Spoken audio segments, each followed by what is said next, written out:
கண்ணனுக்கு தாமோதரன் ஒரு பேர் உண்டு. கண்ணன் அம்மாக்கு தெரியாம வெண்ணெய் எடுத்துக்கிட்டு ஒரு உரல் மேல உட்காந்து சாப்பிட்டுக்கிட்டு இருக்கான். இத பார்த்த யசோதைக்கு ரொம்ப கோபம் வந்துடுச்சு.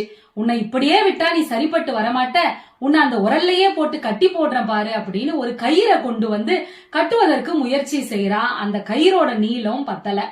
திரும்ப வேற கயிறை கொண்டு வந்து அதோட சேர்த்து முடிச்சு போட்டு திரும்ப கட்டுறான். அந்த கயிறோட நீளம் பத்தல. இப்படியே ஒவ்வொரு முறையும் செய்யறா. ரொம்ப சோர்ந்து போயிட்டா. அம்மாவை பார்த்த கண்ணனுக்கு ரொம்ப வருத்தமாயிடுச்சு. உடனே அந்த கயிறு எட்டுவதை போல அந்த கண்ணன் செய்கிறான். அந்த கயிறை வச்சு கட்டிட்டு யசோதை போய்விடுகிறாள். இப்ப கயிறால் கட்டப்பட்டதால் தாமோதரன் என்ற பெயர் கண்ணனுக்கு உருவானது. தாம்பு அப்படின்னா கயிறு, உதரம்னா வயிறு. வயிற்றை கயிற்றால் கட்டியதால் தாமோதரன் என்கின்ற பெயர் கண்ணனுக்கு உண்டு.